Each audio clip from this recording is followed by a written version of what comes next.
I haven't told many people this. Not because I don't think they'd believe me, but because I'm still not sure what happened, and the more I talk about it, the more real it becomes. It started about 4 months ago at the coffee shop I go to every weekday morning.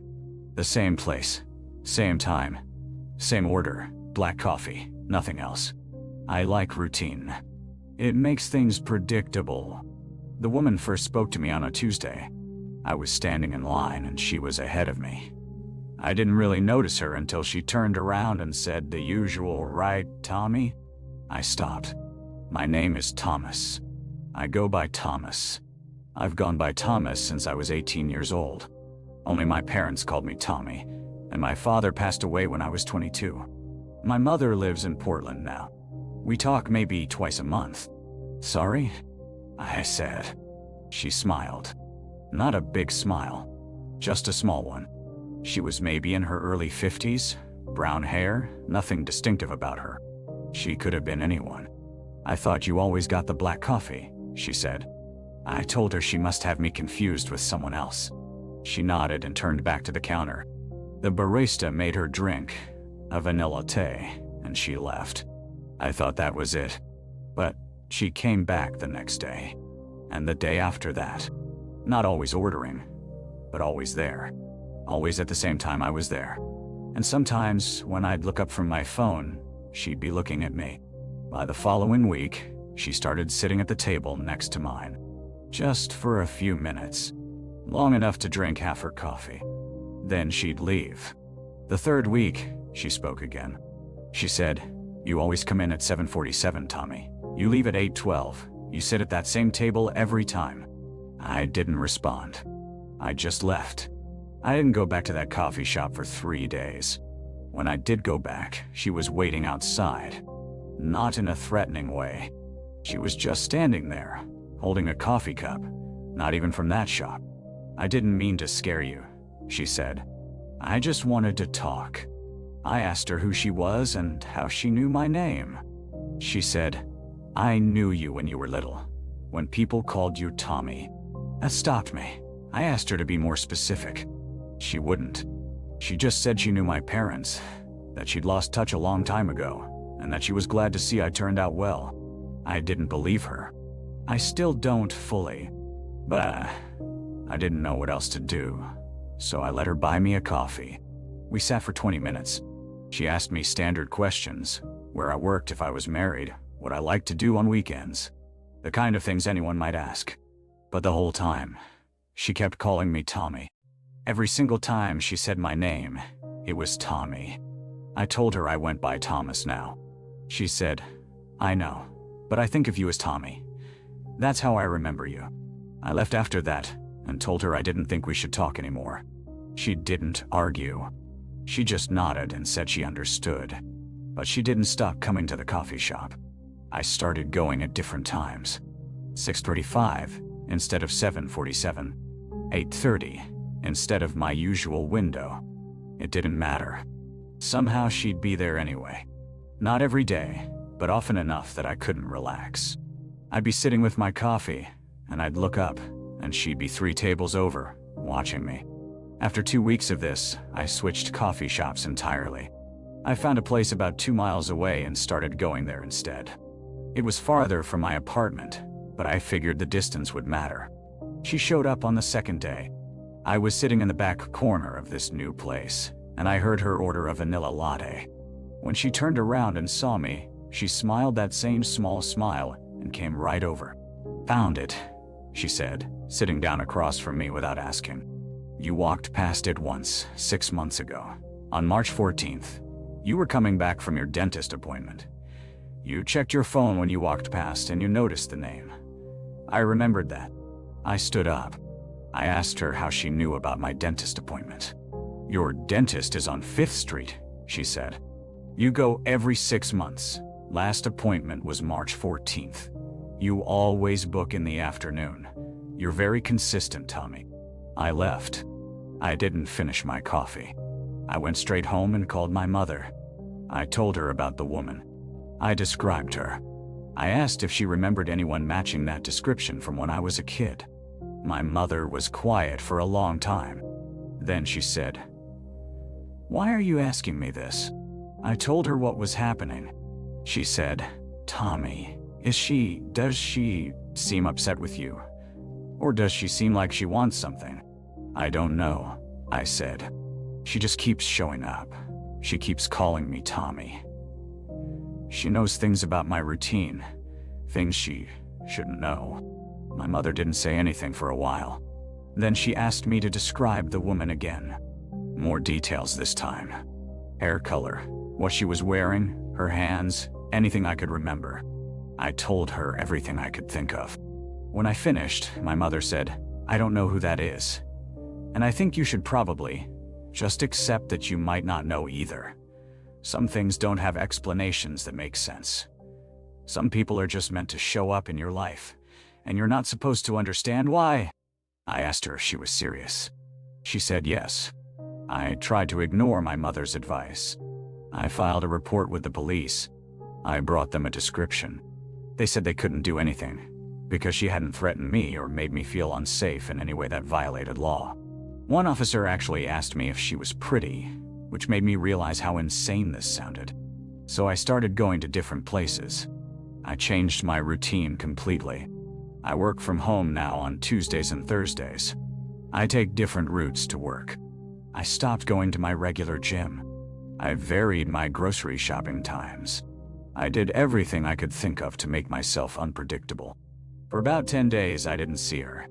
Then last month, I was at a CVS across town, somewhere I'd never been before. I was picking up a prescription, and I heard her voice at the checkout counter. "Do you have any birthday cards? Something with a child on it? Something happy?" I couldn't see her from where I was standing, but it was definitely her. The cashier told her where the cards were. I grabbed my prescription and left the store. I sat in my car for a while just trying to think. I started thinking about my childhood. I tried to remember if I knew anyone like her. A teacher, a neighbor, someone. But I couldn't place her. I've looked at old photos. I've tried to remember family friends. Nothing.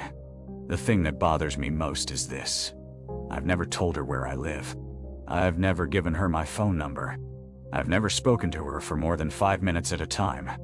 And yet she knows my schedule, my routines, the places I go. She knows about my dentist. She knew I walked past that second coffee shop once, 6 months ago. The question that keeps me awake is how long she's been watching, and whether showing up was really the beginning, or if I just started noticing her then. I still haven't gone back to either coffee shop. I make my coffee at home now, and sometimes, usually in the morning when I'm getting ready for work, I'll think about something she said, about how she remembered me as Tommy, how that's how she thinks of me, and I wonder if she's remembering something I've forgotten, or if she's remembering something that hasn't happened yet. Either way, she called me Tommy, and nobody has called me that in 20 years. I need to start this by saying my mother passed away when I was 8 years old. Car accident on a highway near our house. I'm 34 now, and I've made peace with that loss a long time ago, or at least I thought I had. Last month, I was cleaning out my grandmother's house after she died. She'd lived about 2 hours away, and I hadn't visited much in the last few years. I know that sounds bad, but life gets busy. Anyway, I was going through boxes in her attic, mostly old photo albums and storage stuff nobody wanted, when I found a box labeled Sarah's pictures in my grandmother's handwriting. Sarah was my mother's name. I opened it expecting to find duplicates of photos I'd already seen. Family stuff from before I was born. Maybe some pictures of my parents' wedding. When I looked inside, I found photographs of me. Not pictures my mother had taken.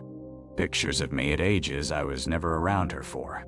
Me at my high school graduation. Me at my college dorm room. Me on a camping trip I took with my friends in my 20s. Me at my apartment last year, sitting at my kitchen table. At first, I thought my grandmother had somehow taken these photos herself, or maybe my aunt had sent them to her. But that didn't make sense. My grandmother had severe arthritis and barely left her house the last 10 years. And the photos weren't printed on modern photo paper. They were old, faded, the kind of prints that come from film cameras, the kind people used in the 70s and 80s. I sat down on the attic floor with these pictures spread out around me. There were about 40 of them. Every single one was of me, at different ages, in places I'd been when my mother was already dead. The quality varied. Some were blurry, like they'd been taken from far away. Some were sharp and close. In several of them, I was photographed through windows or from across parking lots. In one, I was at a baseball game with my father, and you could see my mother's face in the reflection of a nearby car window watching us. I called my aunt that night. I asked her if she'd ever mentioned anything to our grandmother about what I was doing, where I was going, any major events in my life. She said yes, of course, she'd call her grandmother regularly and catch her up on family news. But she didn't understand why I was asking. I couldn't bring myself to explain what I'd found. I went back to the box the next day. There were more pictures at the bottom that I'd missed. And these ones made my hands shake. They were dated on the back. Not the day I took them, but the day they were supposedly taken. They were dated years before my mother died. One photograph showed me standing outside my elementary school. The date on the back said March 1989. I was born in 1989.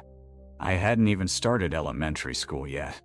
But in the picture, I looked exactly like I did in the first grade, maybe a few months younger. And my mother was visible in the background, young and alive, wearing the same sundress she wore in her wedding photos. I found 7 photographs like that. Photographs of me at different ages, all taken before I was born or before I could possibly have been where they showed.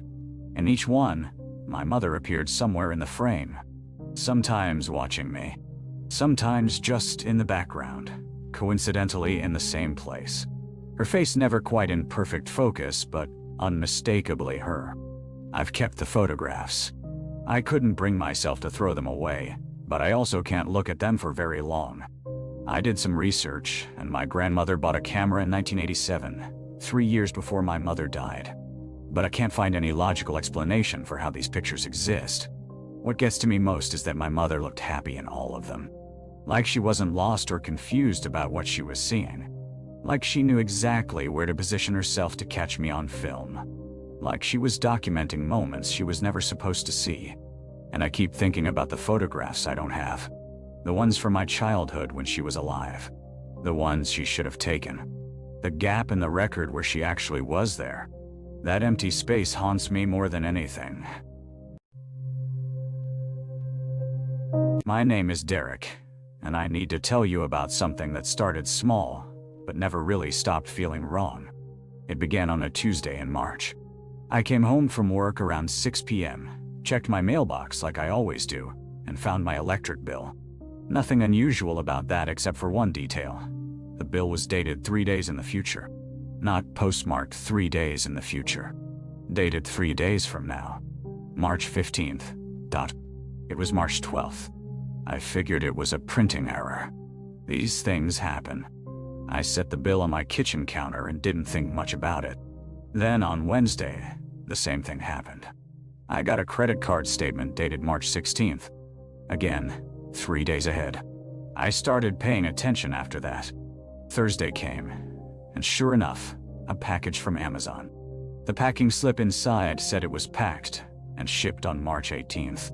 By Friday, I was genuinely unsettled. Every single piece of mail in my box was dated 3 days in advance. Not all the same 3 days. It moved forward with a calendar. Like, whatever was happening was locked exactly 3 days ahead of the actual date. I called the post office on Monday morning. The woman I spoke to seemed confused by my question. She asked me to describe my mailman. I realized I couldn't. I'd never actually looked at him. I knew he came around 2 p.m. most days because I'd hear the mailbox lid, but I'd never once seen his face or gotten a good look at him. "We'll have someone check on it," she said. She didn't sound convinced there was anything to check on. That Tuesday, I decided I'd be home when the mail arrived. I positioned myself by the front window around 1:50 p.m., watching the street. The mail truck came and went, but I never saw anyone actually approach my mailbox. I checked anyway. There was mail. A water bill dated 3 days from now. I went outside and looked up and down the street. The mail truck was already 2 blocks away. No one was walking. No one was anywhere nearby. I didn't approach the mailbox for 2 days after that. I just left it. On Thursday, I forced myself to go check it. There were 7 pieces of mail stacked inside, all dated exactly 3 days ahead. The dates had progressed naturally, like someone had been delivering mail to me every single day I wasn't looking. That weekend, I did something I'm not proud of.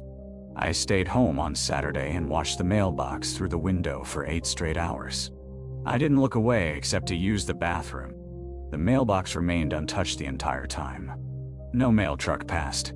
No one came near it. But when I finally went out and opened it at 6 p.m., there was one envelope inside. Saturday's mail. Dated Tuesday. I called the post office again. This time I got a different person. I explained the situation more carefully. The mail was arriving 3 days early, consistently, and I couldn't figure out how it was happening. There was a long silence on the other end. "Your address," she finally said. "Can you repeat it?" I did. She put me on hold for what felt like forever. When she came back, her voice had changed. It was quieter. "Someone will come by to look into this," she said. "But Mr. Hayes, I need to ask you something. Have you checked the dates on anything else in your life? Not the mail, anything else." I didn't know what she meant.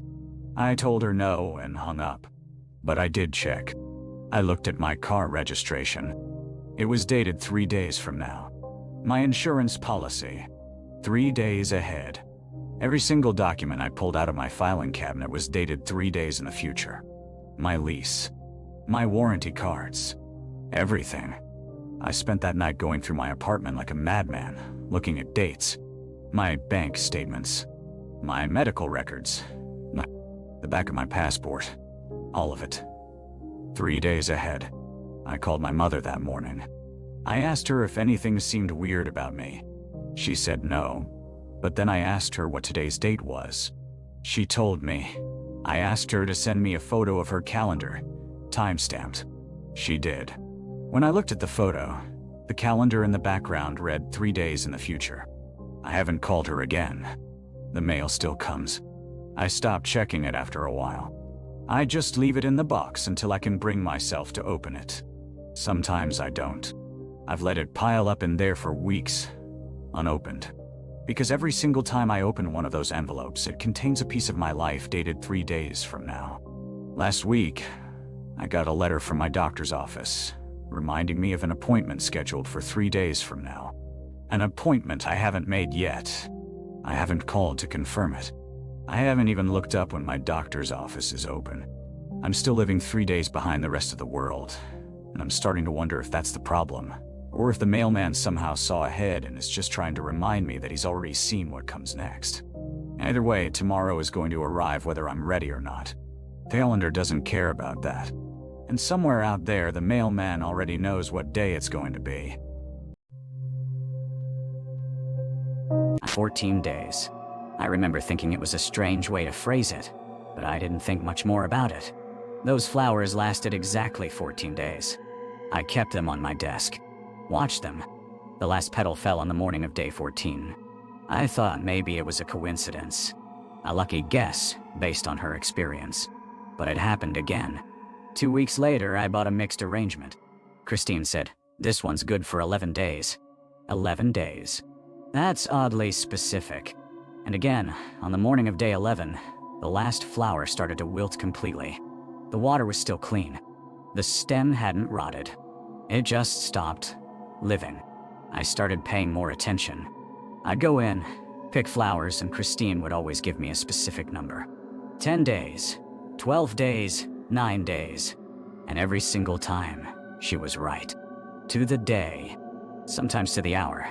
I'd come home from work on day 9 and the arrangement would be visibly dying, even if the day before it looked fresh. At first, I thought maybe I was just noticing the patterns I wanted to notice. Confirmation bias. But I started testing it. I bought flowers I'd never bought before. I bought them from different parts of her shop. I even came in with a specific request for something that would last a long time. And she said, 17 days, and that's exactly what I got. After about 2 months of this, I stopped going. Not because I was scared exactly, but because I realized I didn't want to know. There's something unsettling about absolute certainty like that. The precision of it. The way she could look at a bundle of stems and leaves and tell you the exact moment they'd stop existing. I avoided that street for several weeks. Then I got sick. Nothing serious at first, just a cold that wouldn't go away. But then it developed into something else. Bronchitis. The doctor said I needed to take it easy for a couple weeks. I took off work, stayed home. I was at my apartment on a Thursday afternoon, watching television and feeling miserable, when my phone rang. Unknown number. It was Christine from the flower shop. I don't know how she got my number. I'd never given it to her. I'd never even told her my last name. But she called and she said, in that same calm voice she used in the shop, I wanted to let you know. You have 34 days. I hung up immediately. My heart was racing. I thought about blocking her number, but I didn't. I just sat there. 34 days. Not you'll recover in 34 days or come back in 34 days. Just, you have 34 days. I didn't go back to the flower shop. I avoided that street entirely. I started getting better after a week or so, and after 2 weeks, I was back at work. The bronchitis cleared up. I felt normal. But I've been counting. It's been 19 days since that phone call. I've been keeping track without meaning to. 19 days out of 34. I go to work. I eat. I sleep. Everything is normal. But there's a clock running in the back of my head now. I haven't heard from Christine again, but I started noticing things. The way people look at me sometimes, like they're trying to figure something out. The way my coworkers have started asking if I'm feeling all right. My boss mentioned that I look tired in a way that made it sound like he meant something else. I'm not sick. I feel fine.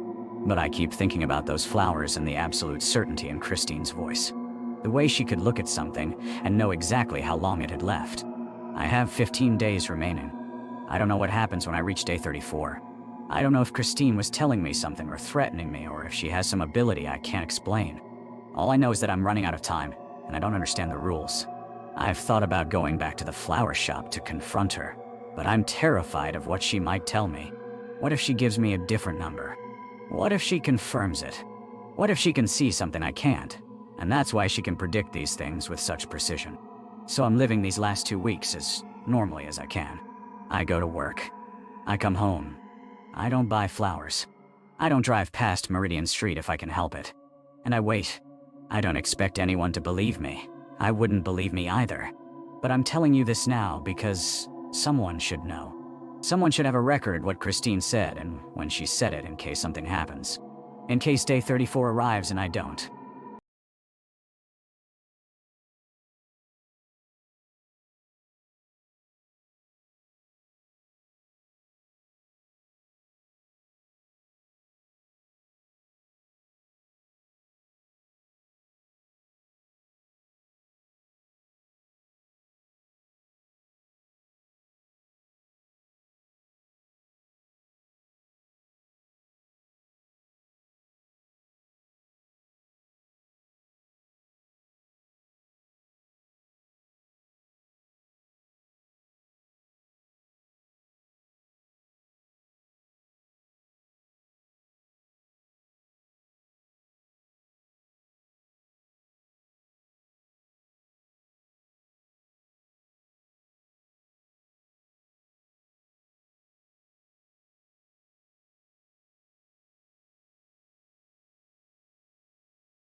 I'm going to tell you about something that happened to me 3 months ago, and I still can't fully explain it.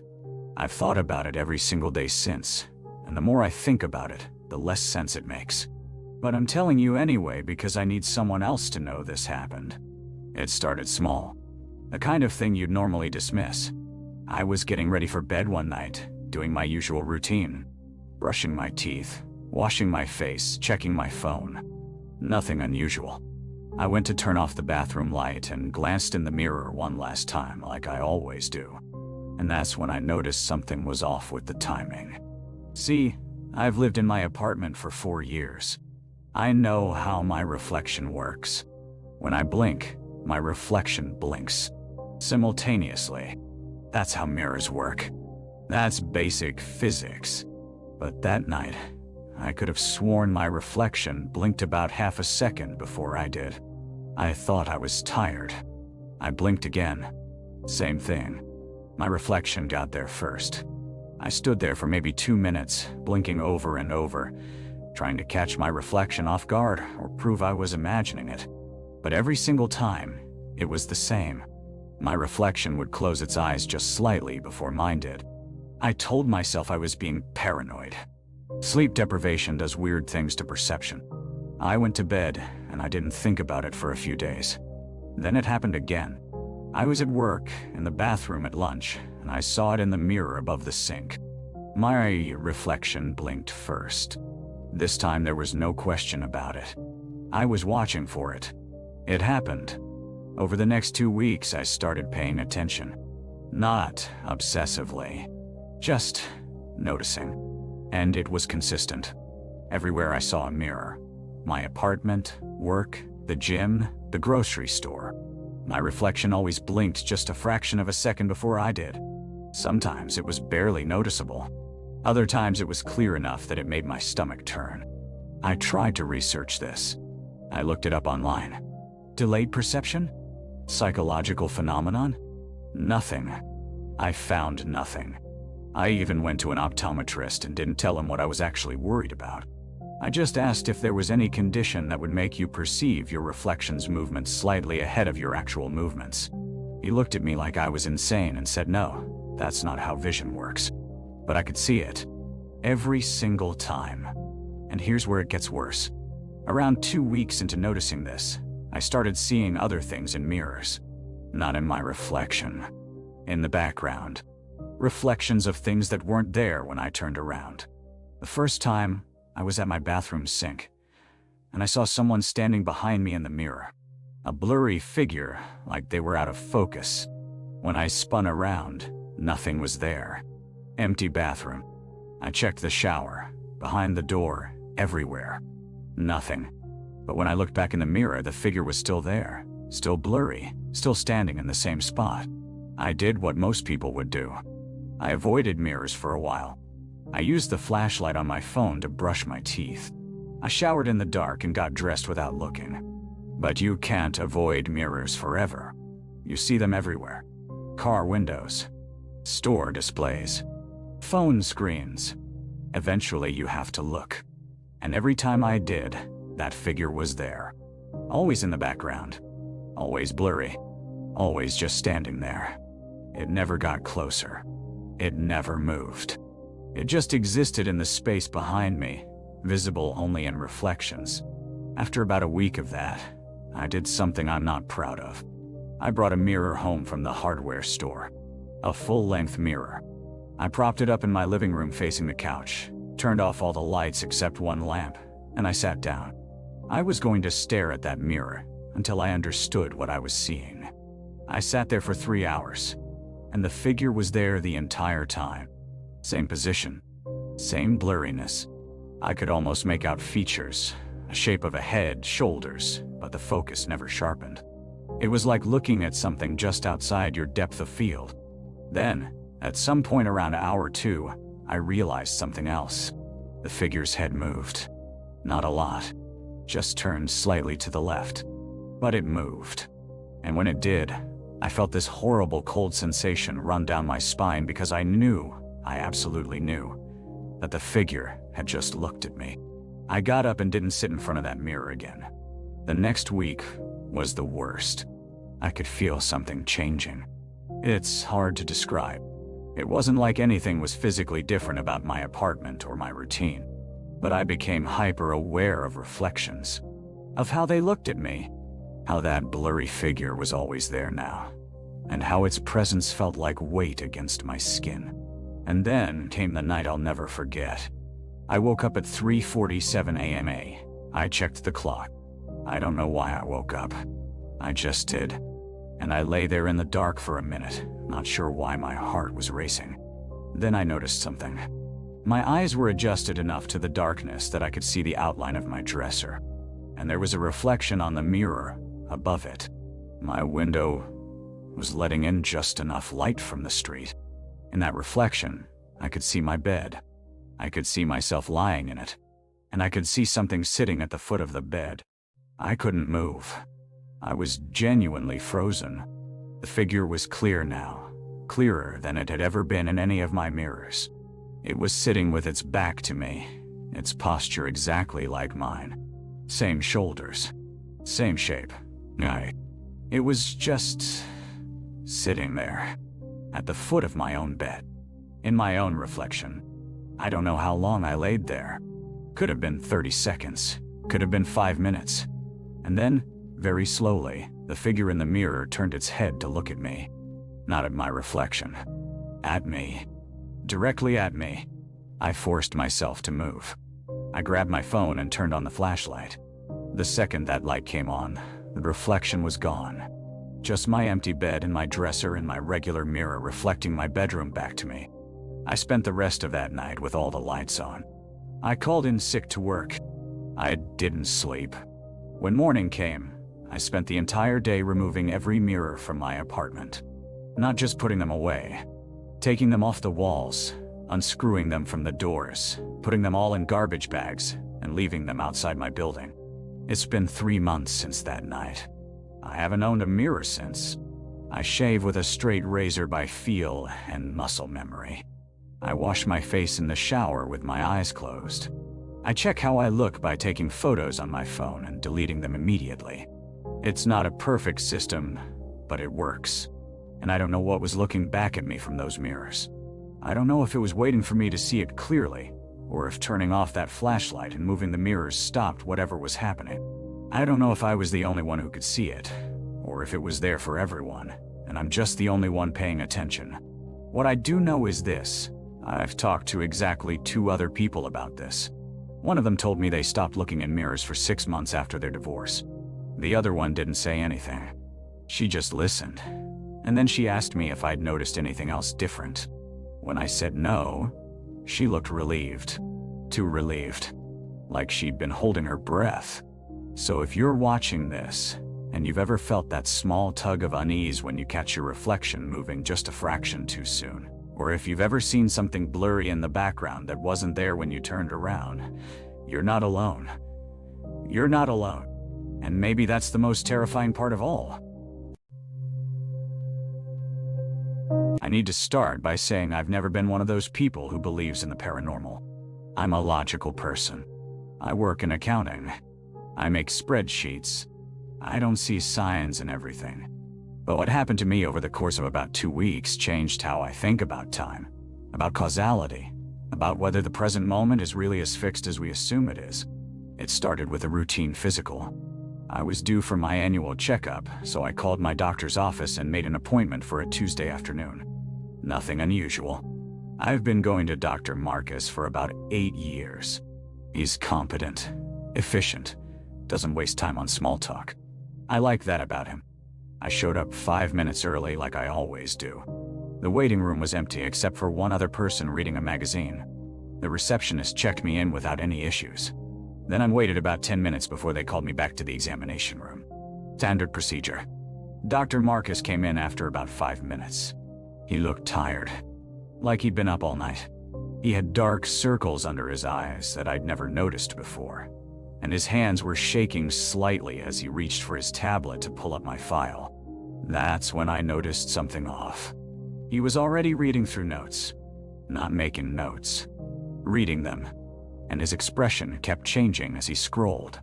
Concern, then confusion, Then something I can only describe as resignation. His jaw tightened. I asked him if everything was okay. He looked up at me like he'd forgotten I was there. Then he said something that didn't register at first. He said, "Let's just get through the examination. Now let's do your checkup. Get through it." Like we were both waiting for something specific. So we went through the motions. Blood pressure, temperature. He listened to my heart and lungs. Everything normal. But the whole time, he kept glancing back at his tablet. Multiple times. And I noticed something else. He kept scrolling down past the end of what should have been my current file. There was more. A lot more. I asked him what he was looking at.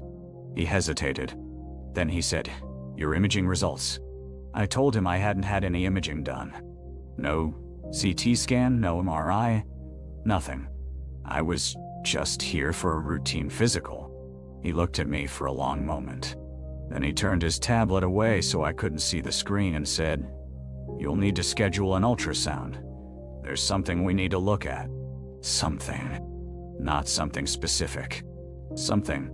I asked him what kind of something. He said he wanted to wait for the imaging before he said anything. That it was probably nothing. But he said it in a way that meant it wasn't nothing. I left his office feeling unsettled. I scheduled the ultrasound for the following Friday. A week out. That gave me a week to think about what he'd seen in those notes that weren't supposed to exist yet. Because that's what I realized. Those notes were dated after my appointment. Some of them were dated almost a month in the future.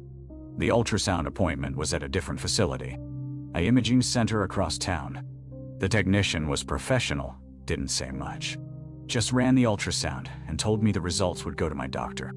I tried to see the screen as she was doing it, but she positioned it so I couldn't. Then I went back to Dr. Marcus's office to get the results. He looked worse than he had before. He'd lost weight, or maybe he just looked smaller. Diminished. He told me the ultrasound had revealed a mass, a growth, on my pancreas. I remember the word clearly. Pancreas. Everything after that became kind of distant and muffled. He was talking about the size of it, about getting a biopsy, about referring me to an oncologist. But I kept thinking about those notes from the future. How many pages had there been? How far into the future had they gone? I asked him directly. I said, "Those notes you were reading, when are they from?" He didn't answer right away. He took off his glasses and rubbed his eyes. Then he said something I've replayed in my head dozens of times since then. He said, "I shouldn't have read them. I wasn't supposed to see them yet." I asked him how the notes got into my file if they weren't supposed to exist yet. He said he didn't know. That sometimes things got misfiled. That medical records got mixed up. But his voice was hollow. He didn't believe that. I asked him when the notes were dated from. He said about 4 months from now, maybe a little longer. 4 months. I did the math. That's December. That's late fall, turning into winter. I got the biopsy. It was cancer. Stage 3 pancreatic cancer. The kind that doesn't have great survival statistics. My oncologist laid out a treatment plan. Surgery, chemotherapy, radiation. The full arsenal. She said they'd caught it early enough that there was a chance. A real chance, though she was careful about how she said it. I started treatment, and I kept thinking about those notes from December. I kept wondering if I should ask Dr. Marcus what else was in them, whether he'd read ahead to see what came after. But I was afraid of the answer. 3 months into treatment, I ran into Dr. Marcus at the grocery store. He looked like a different person. He'd aged about 10 years. His hair had gone almost completely gray. He looked at me with an expression that was almost like fear. I asked him if he was okay. He said he was fine. Then he said, "I never got a chance to tell you. I destroyed those notes, all of them. The ones from the future, I deleted them from the system." I asked him why. He said because if I didn't read them, maybe they don't have to happen the way they were written. That's when I realized what he was saying. That he believed those notes were a prediction. Not a record, but a prediction. And he thought if he erased them, he could change what was coming. I asked him if they showed me dying. He said he wasn't going to tell me that. He said it wouldn't help. But the thing is, I didn't die. It's been almost 6 months since that encounter in the grocery store. The cancer is in remission. My most recent imaging shows significant reduction. My oncologist is cautiously optimistic. She used the word remission, and I've never gone back to see Dr. Marcus. I can't face him, because I keep wondering if those notes he destroyed were actually showing the future, or if they were showing something else. A version of events that didn't have to happen. A timeline that got erased. The worst part, if I'm being honest, is that I'll never know which one it was.